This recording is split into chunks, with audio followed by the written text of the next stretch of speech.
না না পার্কে কেন, এটা আমাদের সম্পদ, আমাদের এলাকায় থাকবে। ওই সাপ, ওই যে বিষধর সাপ আছে না, ওই ওরা থাকলে ওরা ওই সাপ নিয়ন্ত্রণে রাখে। কই কোন দিকে গেল? এইদিকে।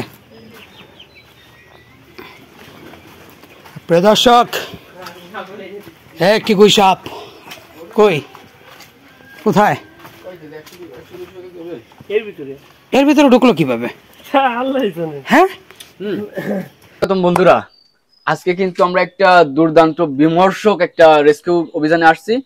আমাদের দিঘলিয়া উপজেলার ফারুক হাওলাদার নামের একজন ব্যক্তির বাড়ি। এটা দিঘলিয়া উপজেলার দিঘলিয়া গ্রামের মধ্যেই, এবং এটা আমাদের থানা বা আমাদের উপজেলা স্বাস্থ্য কমপ্লেক্সের একেবারেই পূর্ব পাশের বাড়িটা। এই বাড়িতে আমরা গতকাল রাত্রে খবর পাই যে একটা গুইসাপ আটকা পড়ছে একটা ট্যাঙ্কির মধ্যে বা একটা কুয়োর মধ্যে, কিন্তু আমরা কিন্তু ভাবতেই পারিনি যে সেই কুয়ো বা সেই ট্যাঙ্কিটা হচ্ছে কেন বাথরুমের ট্যাঙ্কি। কিন্তু কথা হচ্ছে কি, এই ট্যাঙ্কির মধ্যে ঢুকলো কিভাবে? এটা তো আটকানো, এটা আটকানো ছিল না এখন তাই এটা আটকায় দিয়েছে। আচ্ছা আচ্ছা, নাও নাও কাজ শুরু করে দিই। যে কোনো ভাবে আমরা এইটা গতকাল আমরা তথ্যটি পাই, এবং এটা যে কোনো ভাবে গুইসাপটি এর ভিতর প্রবেশ করছে। আমরা কিন্তু এখনো গুইসাপের মুখ দর্শন করি। ক্যামেরা ধরো তুমি। আমাদের সাথে আছে আমাদের আকিব, গুইসাপ রেস্কিউয়ার, শক্তির বিশাল এবং শক্তি শেখ তারেক ভাই।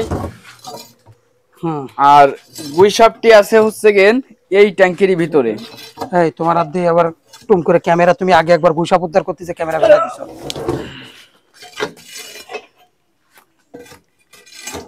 আকিবের খারাপ থাকে, তুমি তো খালি মোবাইল ফেলা দাও।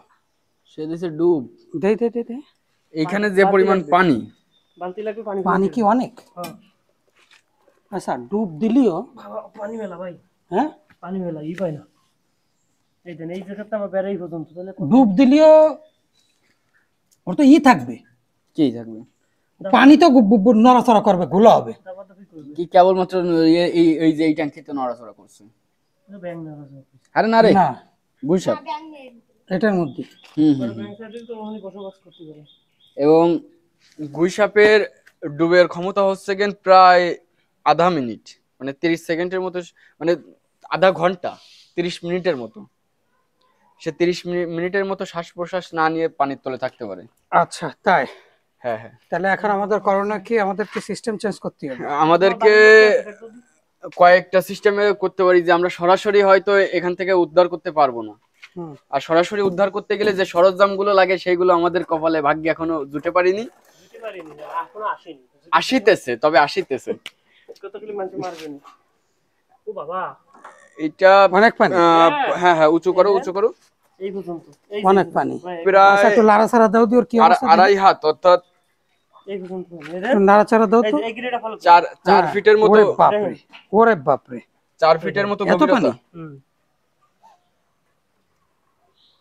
আচ্ছা আচ্ছা আচ্ছা, একটু নাড়াচাড়া দাও দি সজল, ওরা দেখা যায় কিনা।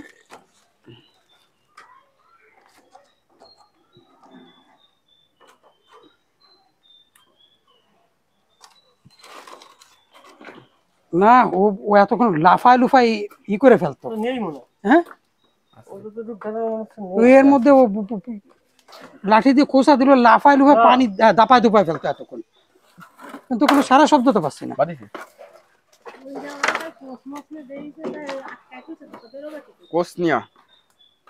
যদি থাকতো এই জায়গায় নাড়ালে ও দাপাদাপি করতো, ও দাপাদাপি করে পানি পুনি গোলায় করে ফেলতো, কিন্তু ও তো নেই।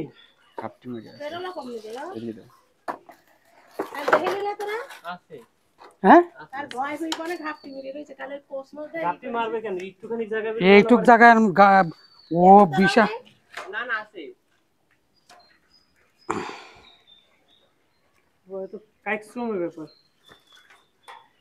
এইখানে মোটর লাগায় পানি শুকায় ফেলতে হবে, বুঝছেন? সিস্টেম আছে আপনাদের?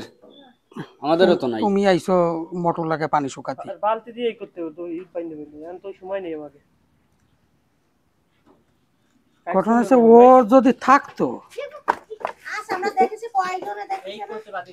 এই কোষে। আপনারা কোষ কেন ব্যবহার করছিলেন? মেরে ফেলবেন? হ্যাঁ মারার উঠবে আগে এই জন্য মাইরে ফেললে কি আর আমাদের ডাকতো? আমাকে তাহলে ফোন দিত না, কোচ নিয়েই আমাকে ফোন দিল আমারে। ওনার বড় ছেলে ফোন দিল আর ওনার ছোট ছেলে আবার আমার বন্ধু। না এই যে এইটা এই যে হাসান কি হয় মাইজো না, কি জানো হাসান থাকে? আর এটা হচ্ছে আমার বন্ধু হোসেন।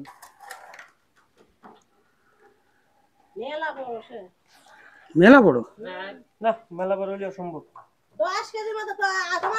10 কেজি কইছে 10 কেজি জিনিস কইছ, রাগ করিস মনে হয়, তাহলে চলে গেছে। কিভাবে পলাবে এখান থেকে? আপনাদের কি টর্চ লাইট আছে? আমরা কিন্তু প্রায় আধা ঘন্টা ধরে চেষ্টা করলাম এইখানে অবস্থান দেখার জন্য। আপনারা ইতিমধ্যে দেখছেন যে এই পানি প্রায় 4 ফুট গভীরতার পানি এই ট্যাঙ্কির মধ্যে জমা আছে। সেখানে সে ঘড়িয়ালটা কিন্তু ঘাপটি মেরে পড়ে আছে, ঘড়িয়াল বা গুইসাপ, এই গুইসাপটা এখানে। তো আমরা যেটা করছি, এখানে দুইটা অপশন আছে। একটা হচ্ছে একটা গাছের গুড়ি এই পানির ভিতর ফেলে দেব, সেই গুড়ি বেয়ে বেয়ে এই গুইসাপটি বের হয়ে নিজ দায়িত্বে বের হয়ে যাবে। অর্থাৎ গুইসাপ কিন্তু খুব ভালো গাছুড়ে, খুব ভালো গাছে চড়তে পারে। সুতরাং একটা গাছের গুঁড়ি দিলেই সে নিজের বুদ্ধিমতো যদি বের হয়ে যায় তো ভালো, বের না হলে দ্বিতীয় যে অপশন সেটা হচ্ছে এই ট্যাঙ্কির পানি শুকাইতে হবে, এবং পানি শুকানোর পরে সেই আমাদের রেস্কিউ সিস্টেম ব্যবহার করে একে বের করে অবমুক্ত করতে হবে। আমরা প্রাথমিক অবস্থায় আজকেরা এই বাড়ির মালিককে বলছি যে একটা গাছের গুঁড়ি ভিতরে দিয়ে দিতে। তো বাড়ির মালিক যদি একটা গাছের গুঁড়ি দেয় তো ভালো, আর যদি না দেয় তাহলে আমরা আগামীকাল এসে এটাকে রেস্কিউর ব্যবস্থা করব বলে আশাবাদী। আমরা পানি এখান থেকে পানি নিষ্কাশন করে তারপরে এটাকে রেস্কিউ করব, তারপর অবমুক্ত করব। কি হলো? হ্যাঁ হালকা ফাঁকা রেখে, তাই আমাদের আকিবের গায়ে কিন্তু সেই শক্তি আজকের আমরা দেখতে পারলাম। ততক্ষণ পর্যন্ত এই গুইসাপটির কি অবস্থা হয় জানার জন্য বসে থাকুন। আর আমরাও এখন যাচ্ছি, প্রায় 30-35টা খুইয়া গোখরা রেস্কিউর কল আছে, সেটাও গতকাল রাত্রে রেস্কিউ কল আসছিল, সেইগুলো রেস্কিউ করতে। ততক্ষণ বিরতি। ধন্যবাদ সবাইকে।